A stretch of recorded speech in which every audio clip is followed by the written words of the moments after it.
Dictator Hugo Chavez in Venezuela. Now she begins a 2-month hunger strike to get the American people to join her mission to end the war. Welcome to Hardball, Cindy. Let me begin by asking you, Americans may hate the war, but they don't necessarily hate the president. How do you expect to get change by going around the world and trashing the president of the United States? Well, actually, I don't hate the president either. And I don't trash the president. I trash the president's foreign policy, which is fundamentally and inherently wrong and immoral.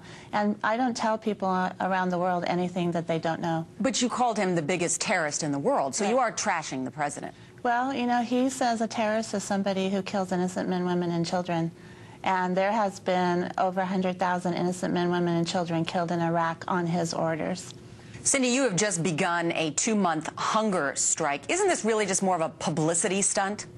No, actually it's not. It's a moral reaction to an immoral war. Thousands of people all over the world are joining us, and hunger strikes have proven to be effective tools in civil disobedience and changing policy. But do you honestly expect Defense Secretary Donald Rumsfeld or the President of the United States to say, Cindy Sheehan is going on a hunger strike, and so I'm going to end this war? Well, that would be nice, but what we're trying to do is also awaken consciousness in the United States and around the world to get more people out and active, because we know 2/3 of America disapprove of George Bush and his policies in Iraq, but I don't see 2/3 of America out protesting, writing their Congress people, and changing policy. And nor, quite frankly, do you see members of Congress, and you claim not be in the fringes, to not be an extremist, and yet what members of Congress support you and your policy? Well, really on both sides of the aisle. We have Ron Paul and Walter Jones, who are Republicans, who are outspoken critics of George Bush's policies. We have many on the other side, such as John Conyers, Charlie Rangel. And in the Senate? In the Senate, well, we would have many supporters in the Senate, too. Who? John Kerry. John Kerry supports an immediate withdrawal from Iraq. Did he tell you that? His office is working on starting a withdrawal as soon as possible to have the troops home by the end of the year.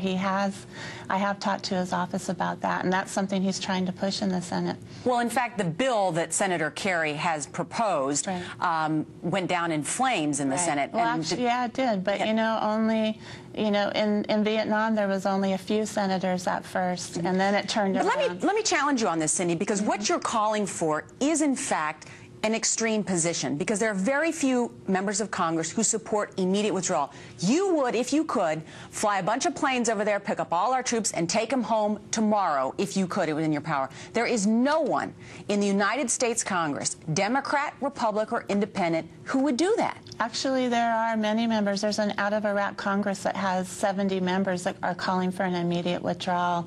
And we can't fly planes over and pick them all up tomorrow. It would take a few months, and it has to be as safe for our soldiers and as safe for the Iraqi people as possible, but it has to be as soon as possible. You speak very passionately about your cause. You lost a son in Iraq. We honor his service and sacrifice. But you've been traveling the world, Scotland, Spain, Venezuela, Ireland, Australia, Austria.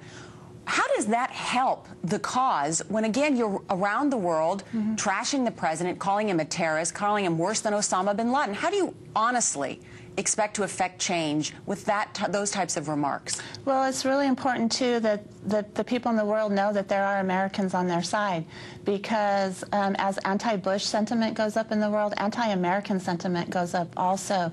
And I've had hundreds of people around the world tell me, before you, we thought all Americans supported George Bush.